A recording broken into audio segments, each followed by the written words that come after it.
Hello, I am Emmett J Scanlan, and you are listening to Chris Gordon's Ramblings of a Hellblazer. Good morning, good afternoon, good evening, and good night, Hellblazers and listeners, wherever you may be in the world right now.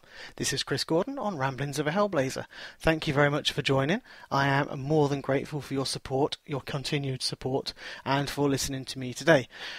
Well, today I bring to you a special event. This is the interview which should, bar one, round out my main cast interviews for Constantine show.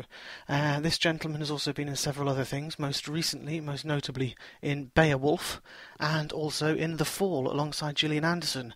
But for our purposes, he was Jim Corrigan in Constantine. So ladies and gentlemen, without further ado, I bring to you the fantastic and lovely Emmett Scanlan. Okay, so thanks very much, Hellblazers. Today I am with Emmett Scanlan, who is very kindly joining us from his hotel in Belfast. Good evening, Emmett. How are you? Good evening, Chrissy. How are you, buddy? I'm fantastic, thank you. And hello to all the Hellblazers out there. Yep, they will all be avidly listening to this. Cool. It was fantastic meeting you on Sunday, by the way. You are an absolute star. You too, buddy. You too. I'm just glad we could fit this in. Oh, definitely. Great. Definitely. Managed to get it in your tight schedule. You have enough people from the show, you know. It seems only fair that I would come on board. I think you are one of the last. The last people to get hold of. I certainly didn't want to be the last. You're not the last, no. Good. Who else do you need to get? Who else do you want to get? Oh, who else have I got to get? I've got to get MJ Shaw and Claire, who played Anne Marie. Claire? Yeah. Oh, yeah. So I've got to get. They're the only two I've got to get left now. Oh, that's good. Good going, man. Yeah, no, not so. I mean, Matt surprised me. He came in. I was interviewing John Joe. And halfway through, I think it was the week Matt was about to fly back out to New York. So I was halfway through the interview with John Joe, and Matt just popped in because he was there stopping over. So you got two with one stone. I did, yeah. It was pretty classic. Oh, that is brilliant, man. You can't write that shit. That's brilliant. Oh no, it was, they planned it as well, the Gits. Oh, did they? Yeah. Fantastic. It was fun. I did go out on a night out with John Joe and Matt when I was over in LA shooting another show. All right. AD. That got messy, but let's not go into any details. Those guys can handle it. I was going to say 2 Irishmen and a Welshman drinking out. I know, yeah. There's a joke in there somewhere. There's got to be somewhere. Yeah. All right, cool. Well, as you know, I've just got some questions coming through from different Hellblazer fans. I've bunched them all together. Just sort of, people just want to hear you and hear from you, so that's really cool. Okay, I hope I don't disappoint. Let's do it. Oh no, you've probably already made them all happy just by laughing. Cool. So first one, what or who inspired you to become an actor? Easy question. Been asked this a few times actually, so I have this even in my head. Sylvester Stallone.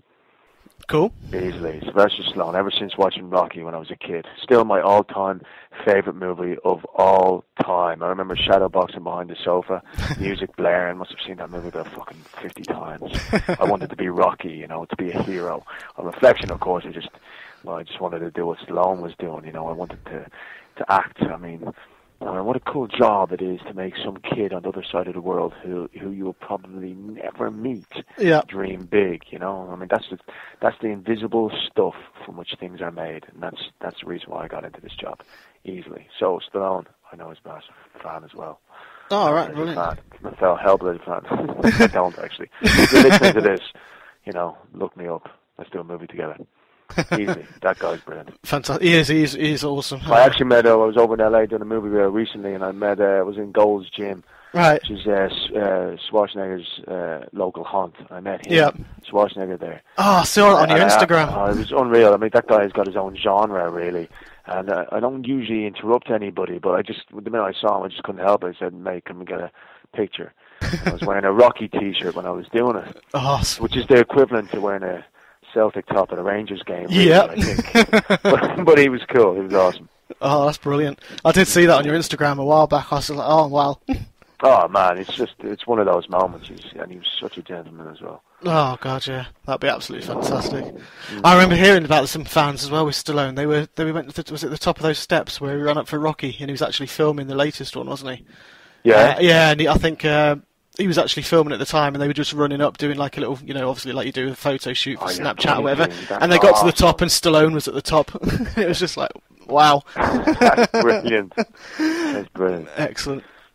Cool. So, what role would you aspire to do, either in film, TV or theatre? Yeah, no. I'll tell you about one of my favourite movies is that I ever. Basically, anything that takes me outside of my comfort zone. You know, anything that allows me to grow as an artist is a role that I will marinate in. You know, I know it sounds cliche in a weird way, but I love getting away from me, from my own space, from my own thoughts, rented out somebody else's. You know, if only for a little while. I feel just a massive peace on set. I love losing myself, and I've said this loads of times. I just want to leave. When I leave this world, whenever it'll be, I just want to leave behind a box set of characters that I'm proud of. You know, and I've got one or two in that box set, but I've still a long fucking way to go, and I'm willing to sacrifice myself. In my opinion, you need to find something you love, go after it as though your life depends on it, because it really, really does. And I've found my peace any time I'm on set, and any time a director shouts action, I try to lose myself in chaos. And why? Because there's magic there. There's magic found in losing control. There's magic found in chaos. I don't always get it. In fact, I rarely do. But when I do, it's like nothing else. I mean, the reason why I say it, there's a movie that I did, my favorite movie so far in my career, called Charlie Casanova. Right. Charlie Casanova is written and directed by a guy called Terry McMahon, who, in my opinion, is like the Aaron Sorkin of Ireland. I mean, he's just a literary genius, almost.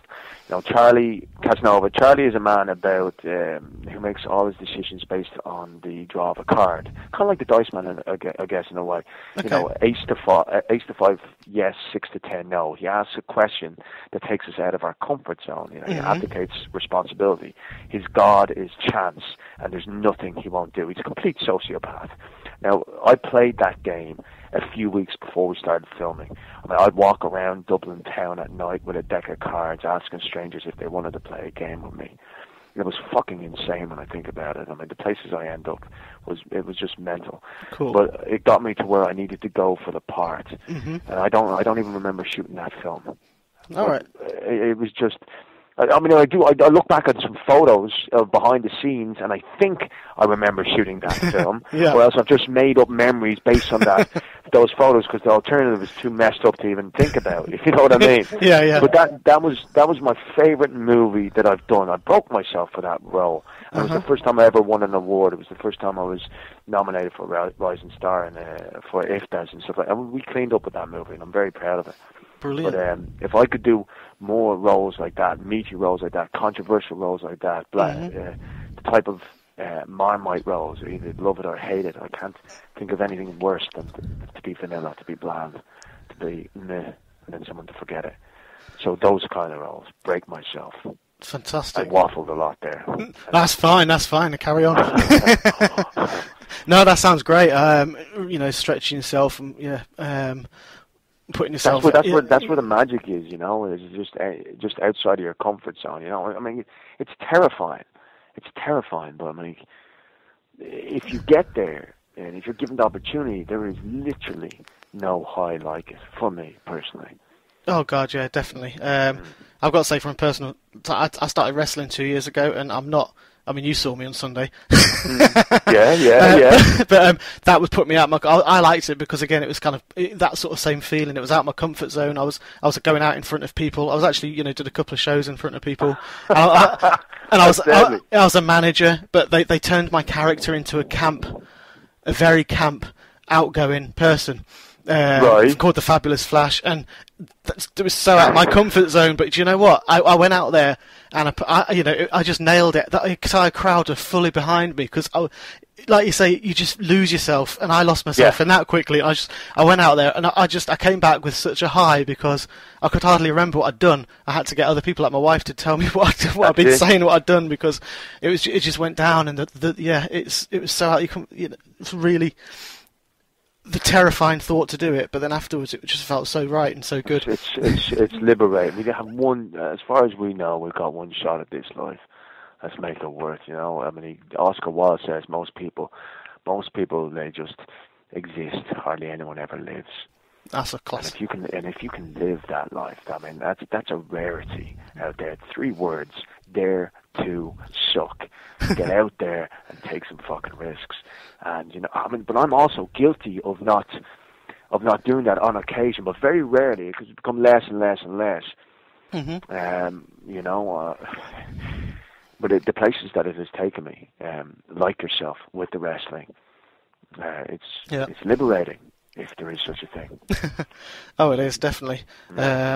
And if I didn't do that and didn't get my self-confidence, you know, I wouldn't be doing this now. I wouldn't be talking to people I could only dream of being on the TV, you know. That's gorgeous. It's gorgeous. That's what Steve Jobs says, isn't it? You can't connect the dots looking forward. You can only connect them looking back. Exactly. And that's if you didn't do the wrestling, you wouldn't be doing this. And it all just, you know, all just adds on to each other. Oh, God, beautiful. Yeah, definitely. Beautiful, beautiful. It is. Cool. Right, so moving on to a couple of Constantine questions then. Constantine, yeah. The good old that show. Yeah. Yeah. So, what would you like to see happen in a season 2 of Constantine? If they did a season 2 if they did a season 2. That's the hypothetical question. I mean, that's is. the type of question for my man David Goyer and Daniel Cerrone. Those guys were those guys. I mean, I don't even have. My job is to turn up and say lines. To think of what they could. I mean, I just want to see it happen. I just want to see a season 2 happen for the fans, for Matt, for everyone involved. Okay, and there's a selfish part of me that would have liked a season 2 to come along to just to see the birth of the Spectre. You know, that happened, because I know they were teasing with it during the season 1. But I mean, as far as what I'd like to see, I mean, you know, pick a number again in line kind of thing. The amount of storylines that you could do is ridiculous. But again, that's something for David and Daniel to decide. And hopefully, you know, fingers crossed, guys. There's a lot of fans out there, a lot of diehard fans. And oh God, yeah. I mean, hopefully something will happen. You know, I mean, I don't think it's in. You know, Matt was on Arrow. You know, I mean, it could snowball there. Maybe it's got some life in it. Maybe, definitely. Maybe Constantine can do a little spell and look for a second season. I don't know. We could try. I mean, I think there's over 75,000 signatures now on a petition to bring it back. Beautiful. And Beautiful.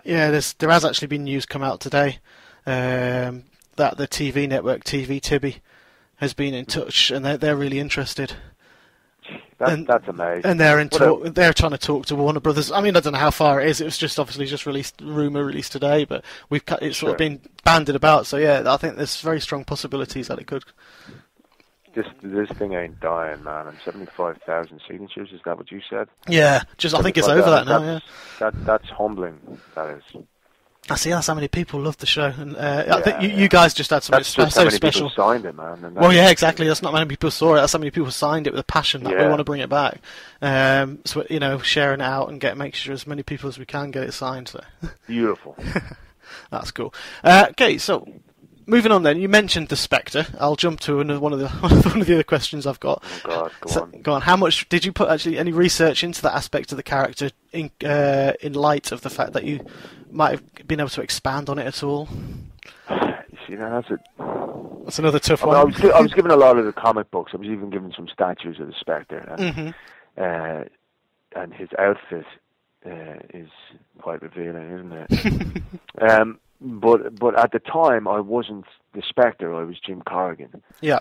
And of course, I know how Jim becomes the god of vengeance, but I couldn't, in good conscience, for myself personally, focus on that. It's like if it was my own life I was living right now, I was able to skip to the end, to see how it ends.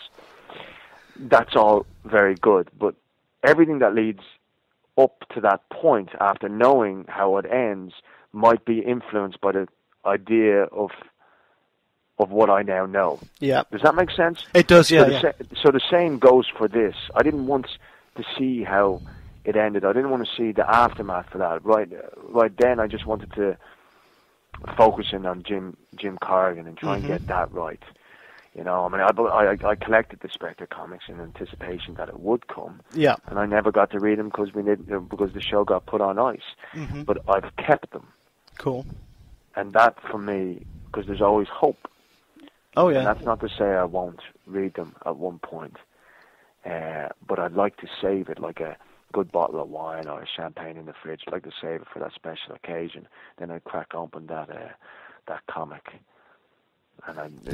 So for me, it was more focus in on Jim Corrigan, get the truth of that, try not to disappoint anyone. Sure as hell don't disappoint myself. Yeah.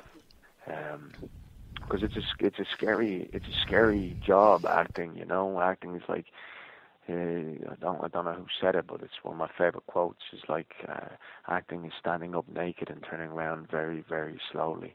It's incredibly vulnerable. Because you put yourself up for ridicule, you put yourself up for praise, you put yourself up to be prodded and poked, and it's your job. And obviously, you're living inside your imagination. It's a job of make believe. It's kind of the Neverland syndrome as kids, where we don't grow up. Yep. But it's important that when you're given that you take it seriously. Oh, I was pretty sure that if I got into Spectre, I would lose focus, and my attention would be sparse towards it. Oh, right, cool. Yeah, no, that does make sense, because I say if you're concentrating on there and now, it kind of helps you develop the story, I guess, better as well, because you don't know what's going to happen, so it's evolving, and it's revolving around your awakening to that sort of character and that sort of storyline coming in. That's my answer. Your answer is my answer. That's it. I like yours better. Don't listen to me. But that I guess that's kind of what I've drawn up from what you just said. That's sure. You're building it to that. That's great. Just can't be influenced by that. It just yeah. But as I said, those comic books are put on ice, and I am waiting for a special occasion.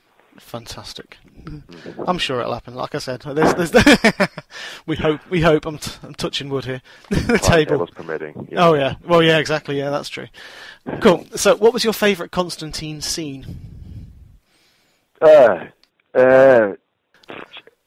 it was cut back by the time we got to shoot it, I absolutely loved the last scene of my first episode when you see the Spectre for the first time with Zed.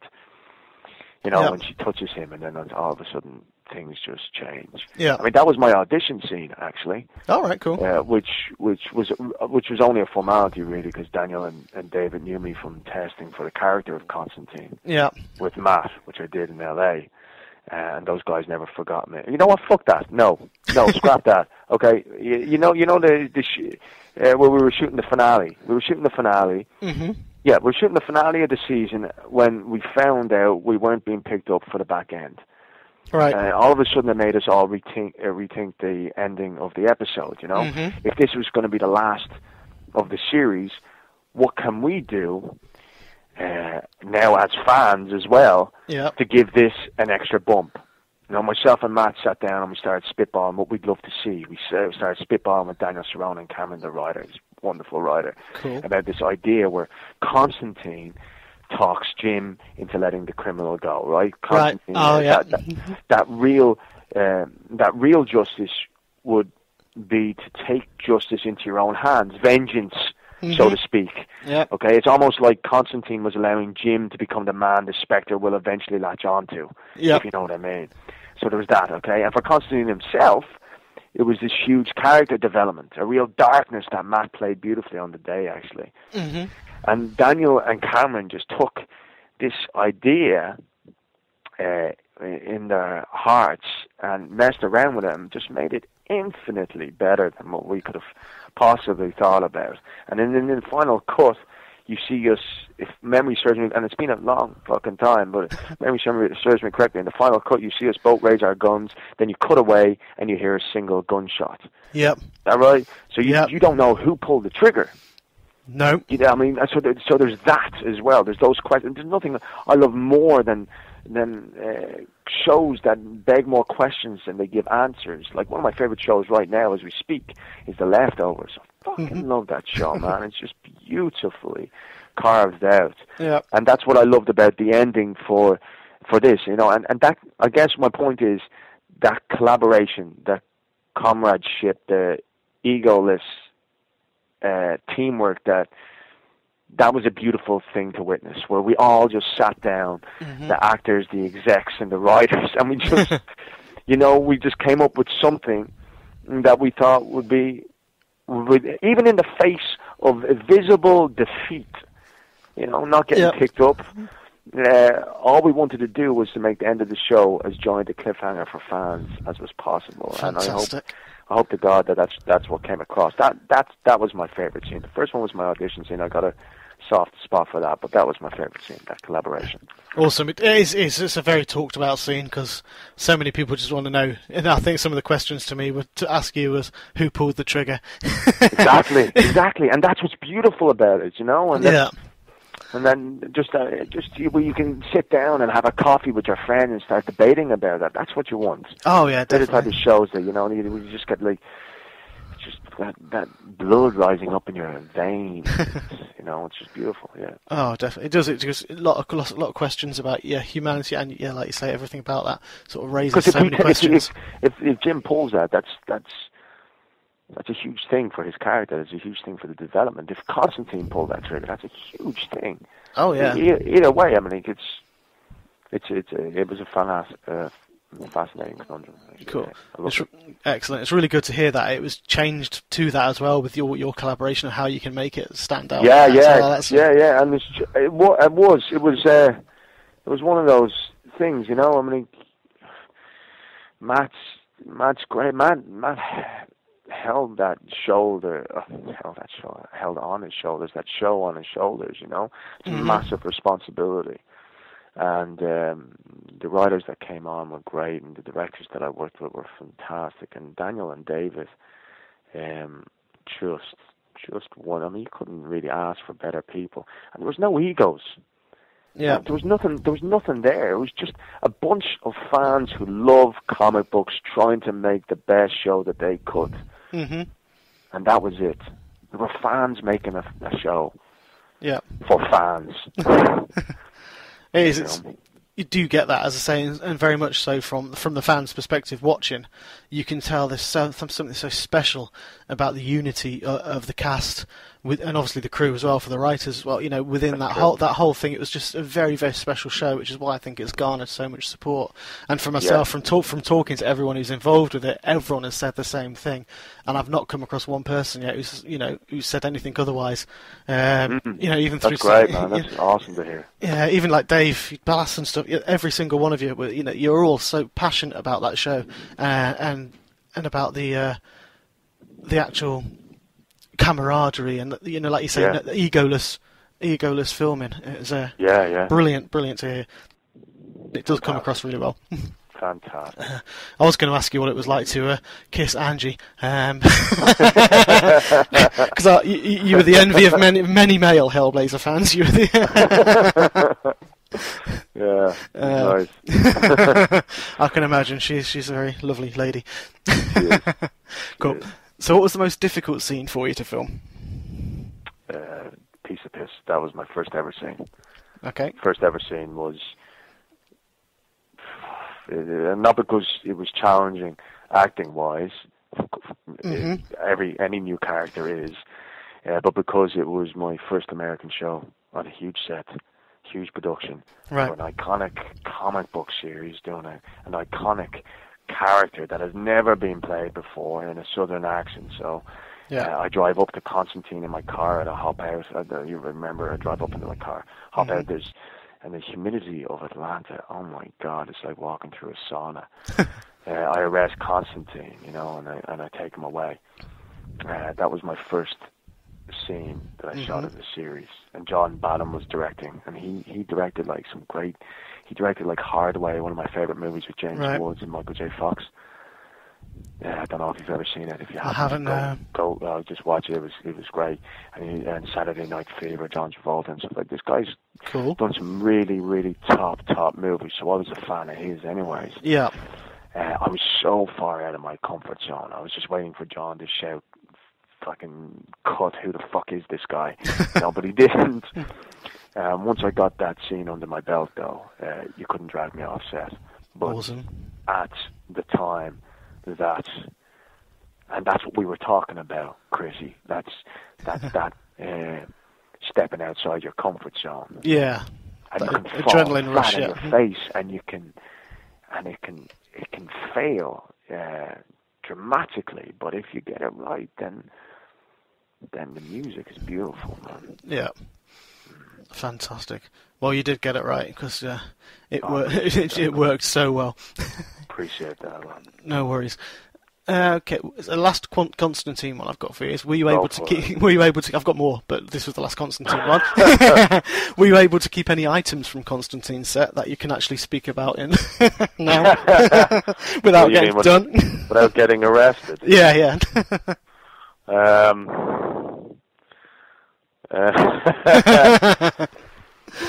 Honestly, you can hold your. You can have it. The thing that just memories is what I have, and I just have plenty of memories. Okay, it was just a beautiful time in Atlanta. Yeah.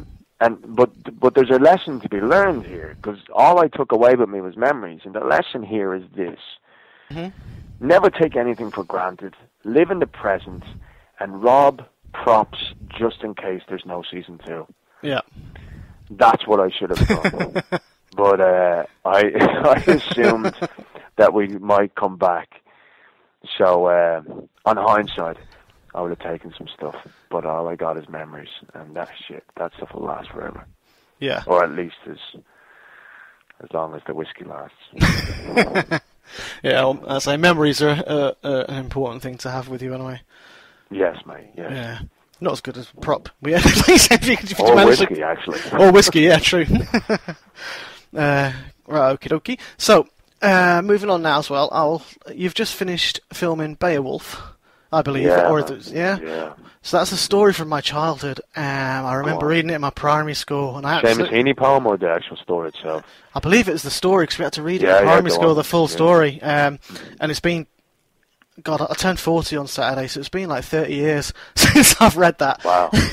So yeah, wow. Tell us about the series. Tell us about what. Just a brief. Don't. It was, ITV are doing it. I think, and don't quote me on this, even though you've got me recorded on it. I think it might be their most expensive series ever. Okay. Or certainly the biggest one. This year for sure, but I think it might. I mean, the budget is huge. CGI is pretty awesome. Yeah. The buzz was electric. It was shot in Newcastle. Okay, it's one of the very few places I'd never been to in Britain. Okay. And I loved Newcastle is. If any of the listeners have a chance to go into Newcastle, it is beautiful. I found some gorgeous vegetarian restaurants there as well. It's just a cool ass place. It is. But anyway, Beowulf, yeah, good question. Right, so I mean, it's like most sets I've been on, which I'm very lucky about. There is a huge sense of unity and family with it, to make the best creature we could make at that very moment. I joined the cast late, and it was and it's a strong cast. But I joined at the end of the series. My first scene, my first scene scheduled to shoot was in front of a lot of, obviously, all the crew and directors, but a lot of the cast as well. It was a big ass scene, one. Right. It's one of the things that you like. For me, as an actor, I'd be like, if I could choose the first scene to do in front of everyone, it would have been that scene. Yeah. Because it was that frightening for me. And fear turns me on. I just want to try it. So, but once I got a takeout of my system and I fell into a groove, once I'd wrapped on that scene, I just felt part of the family and my character, man. Scanlan. So I was going to say Scanlan, isn't it? Yeah. So when I'm shouting it, I was like, because it's kind of similar to Scanlan. So I did introduce myself a couple of times as Scanlan, and they'd laugh and just walk away. But then they thought maybe I was being in character or something. But Scanlan is, he's the war father of the Wolfings, which would be almost like the Wildings in Thrones, right? Game of Thrones. So, and he's a beast of a man, fierce warrior, motivated by vengeance. Maybe I'm being typecast. Motivated by vengeance and this insatiable desire for blood, And I got to work with Mark, this great director, on set a lot. He had this unhealthy desire to hurt smelters, which are characters in the series, or get me to hurt them. he was great to have him. He was never too busy to listen to suggestions. Whether he took them on board or not didn't really matter. I mean, the fact that he listens to actors waffle is a testament, because God knows that's testing, to listen to us waffle about our characters and stuff. Yeah. But it was a remarkable experience, and that comes out in January next year. You can go on YouTube. You can check out the 2-minute trailer. I think it's a 1 minute, 2 minute trailer. It's pretty awesome looking. Fantastic. So I've seen that. I keep seeing. I say follow you on Instagram, which it's not stalking. I really don't like. It sounds horrible, doesn't it? Because you follow people on Twitter, you follow them on Instagram. It's like, God, how many stalkers have I got today? You know. But yes, I've seen your pictures from set around there, and it just looks absolutely outstanding. That you've done from there. But and Newcastle, I will vouch for that, because all my family are Geordies. Oh, are they? Oh, what a people, man. Those people. Oh, so I've got no idea what they're saying, but good God, they're brilliant. Oh, definitely. They say the same about me, though, so it's okay. Everyone just talks and jabbers in the evening. You haven't got a clue what they're saying to each other. Yeah. No, that's cool. Yeah, they all still live up there as well, so go quite often. It is a great place. And I'll double recommend anyone. Plus, obviously, great. Constantine, big backstory in Newcastle too. So. Of course, yeah. I know. Yeah, big time. I did say to Christine once as well, Christine Boylan said, if you get a season 2 and you write it, come to Newcastle and I'll gate crash as an extra somewhere. Yeah. I'll just walk in the background and wave. She's lovely, man. Oh, she's ace, isn't she? She is just ace. She made herself open and available for me when I first arrived in my first episode on Constantine, and I'll be like a ferocious reader and studier, and I throw myself into parts as much as I can. So I mean, I'll be just intolerable to be around, but she just, I think she made I remember going, what did I say? They didn't even understand me in the hotel, and I asked for an espresso or something like that. Anyway, the woman thought I said 8 espressos, and she put 8 espressos into my cup, and I went, "Oh no!" In America, they do really big espressos, the size of this. So I walked away, thinking that I was just having a single espresso, but it was 8. And I knocked that back when I met Christine for the first time. I was absolutely off my tits, wired, and she must have thought I was mental. Oh, and then I went back to that same woman the next day and goes, "Can I have that the same again?" She went, 8 espressos, and I was like, "What? 8? No, I don't want it. I want 8. Is that what you gave me last time?" She was like, "Yeah." I was like, "Oh man, poor Christine." Wow. It'd be like speed, wouldn't it? Listen, man, I was gone. I was just talking like that, kind of like now, really. Except I've only had 4, so. Yeah, that's not too bad. No, it's not too bad at all, mate. Oh no, that's cool. But yeah, no, Christine was lovely as well. Yeah, cool. Okay, so also this is coming in saying you seem to be very vocal about animal rights issues on Twitter. Is there a particular cause or organisation that's dear to your heart regarding animal rights, or is it all of them? All that? Am I vocal about animal rights? I don't know. I didn't say that. So I guess if you think about about 850 million animals are slaughtered every year, 3 million are slaughtered every day, and they live desolate lives, and there's 750 million people starving in the world, and 1/3 of the food, grain, is given to farm animals, and if we're a plant-based society, we'd be able to feed the world over and nobody would starve to death. But I wouldn't say I know that much about animal rights and children. Not at all. I'm an opinionated bastard, yeah? Okay? I support any cause that promotes love and compassion. We seem to believe in our arrogance and ignorance that we have sole custody of this world, and the fact is we're just tenants, and we're shit ones at that. We've raped Mother Nature and most of her home. I have a strong opinion of animals and children. I feel a responsibility for those who can't speak for themselves. And I'd like to see a change not only in Ireland but also in Britain. I'd like to see a change the world over, just in how we treat certain things and animals and stuff like that, and children. Yeah. I mean, I started on Twitter. I don't know if you saw this a while back. I started a tiny campaign.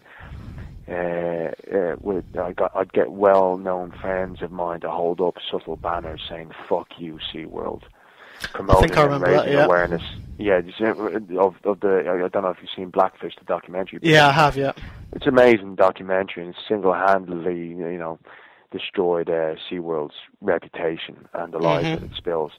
So the torture of those orcas. So I started doing this, and I do the same, I guess, with poaching. And I donate any money that I can make from PAs and stuff like that. Yeah. To animals and children. That doesn't make me a good person, by the way. I mean, there's a very selfish part of me who does it. So when karma comes, and she'll just be gentle. That's fair enough. No, that's fair enough. But people need. If I could say one thing to your listeners, and they've been very patient just listening to me waffle on, but if they could just go and watch Cowspiracy, executive produced by Leonardo DiCaprio. It's on Netflix. It's probably the most important movie of our generation and the next if we get that far. I promise you won't regret it. It's no preaching or anything like that. It's just a fascinating movie about our planet and stuff like that. Watch it. Give it a go. All right, cool. Will do. Why not? Sounds great. But no, that's really commendable. I mean, I'm of the opinion that humans are a virus, and I know it's quite a starch one. Well, if you think about it, all we do is, I'm also a self-opinionated arsehole. So you're right. I mean, but at the same time, Chrissy, we are capable of such great things. Oh God, yeah! Look at what we've achieved. There's so much love and compassion in the world. I know the cameras like to focus in on the shit. Yeah. And if we allow ourselves, we can get dragged into that. But if you look towards the sunshine, you can't see the shadows, and you're not in the put blinkers on. But I mean, there is so much. There's so much greatness that we are privy to, and that we can do as a race. But I agree that there are parts of us, the very selfish part of us that are like cancer, really. But it's not over. Oh God, no. There are pockets of hope and belief and all around the world. For sure, Comic-Cons are a good place to find that. By the way. Oh yeah. Well, they are actually. To be fair, everyone goes. I mean, the Wales one, I just absolutely do. I've not been to any others, to be fair, but I've heard, obviously because they're big, they're large. But the Wales Comic Con, for some reason, it just seems the atmosphere's there. You're right. It's just there's a whole atmosphere of thousands of people, and all there is it's love and passion, and there's no animosity, there's no anger. It's just a place where you can come and forget. Well, it's a place where you can come and just be yourself, really. Yeah, be yourself. In all its weird nerdiness and brutality of that whole thing, where you can just be yourself and embrace, and everybody's embracing that, and everybody loves it, I mean, exactly. I said it as well, I do it. I love doing it because you get to meet the fans, but also because I'm a fan. Yeah. I love seeing that stuff. Oh yeah. And if I wasn't behind the desk signing autographs in my jumper, I'd be on the other side of that desk dressed up as fucking Chewbacca. So I mean, it's just one of those things. Oh, definitely, yeah. I did see that picture as well. You said that that was lovely. You're there for fans yourself. And by the way, here's a picture of a baby in a Superman costume. The Superman onesie just staring me out of it. Fantastic. It was it was brilliant. Absolutely. Love it. It was great. There's one as well with Sam Jones. He had his little kid in a Batman. It must have been only about 4 weeks old. And it was in a little Batman onesie, and he was right in front of us, and he was like 10 minutes with it. He was just holding it and nursing it, and it was just like, Brilliant. It's brilliant. It's amazing what children can do to us, Just make us so happy and just show us the innocence in a moment. They're always so present. They're like animals, There's like this little dog. I mean, I go and I was getting my hair done in this awesome salon. It's like all animal cruelty free and all that sort of stuff. Yeah. And it's Vane Chester in Chester. All right. And the girl there has this little pug called Peggy. Yeah. This little pug dog that is continuously, I mean, must have popped about 10 pills. The thing never stops going. It's just so happy. And so like the dog in Up, Yeah. I love you, that kind of thing. And it's just, And when myself and Claire, as my fiance, we walked in to get our hair done, Peggy was there on the ground going crazy, and we just all started going crazy. And then there's like Fleetwood Mac is playing in the background, Big Love and stuff like that, and we all just start dancing for no reason before we even said hello to each other. Yeah. All dancing around in a circle and stuff like that. That's the capacity to be open and available. That's the capacity of animals, and that's the capacity of children, and that's why we should love them, and that's why we should speak up for them. Oh yeah, definitely. I totally agree with you on that one. Yeah. Brilliant. Thank you very much for that. Okay. Moving on to the last one, it's about The Fall, which is one that has had, I believe it's season 1, and is there a season 2? Or is it we're in season 3 at the moment. Season 3, is it? Oh, sorry. Yeah. Okay, I shall go sitting here with bright red cheeks now. Season 3. Google it, Chris. Season 3. Yeah. See, my research sucks, doesn't it, Emmett? Cool. Yeah. All right, so the question was, The Fall is so good at its portrayal of women and the sort of deconstruction of its female characters, which is such a triumph for the show centred around the killer of women. Any thoughts on how and why it's continued to be so successful at that? It's like a clever question that involves somebody with a higher IQ. That's Alan Cubitt. Alan Cubitt has written this amazing series. He's a sublime writer. You don't mess with his words. You don't take liberties with his words. He's that good, and he's that great at telling a story. And he's just a gifted human being to work with. He's the image of actually the Big Lebowski. All right. The Big Lebowski, in my opinion. But he writes women. You're right. He writes women so well, and that we're talking about well constructed, strong, independent, ferocious, charming women. You know, he did the same in Prime Suspect with Helen Mirren, right? And again with Gillian Anderson, and who is have you seen any of The Fall yet? I haven't seen The Fall. No, not yet. Well, for those who have seen it, the general consensus is that Gillian is magnetic, and she is. She's great, you know. They found the right actor in her to play such a strong woman, because Gillian herself, in my opinion, is very comfortable in her own skin. She's a fine actor as well. She's really good. You know, and you guys would know her as well from X-Files, obviously. Oh, yes. Avid fans of them, but I mean, she knows exactly what she needs, and she goes after it with absolute fearless faith. And dancing with her on set is a pleasure, you know. Awesome. I think I answered that. I'm not sure. I just waffled. Yeah, no, you did somewhere. Trying to avoid the main point. Politician's question. That politician's answer. No, that answered it all. Cool. That was great. That actually, sadly, brings me to the end. I was going to say, actually, you've answered Gillian question. Can't speak. The Gillian Anderson question as well, because that was a little add-on. What was it like to work with her? Good. So you've answered that in your waffling as well. Fantastic. But thanks for today. I hope I didn't disappoint, and I hope you guys got what you wanted. And, I'm sure that all the definitely fans out there as well. Yeah. Anything you'd like to say quickly before I start recording for the podcast? Just everything. Just thank you. Gratitude, love, and compassion to you all. And you know what? Just fucking pay it forward.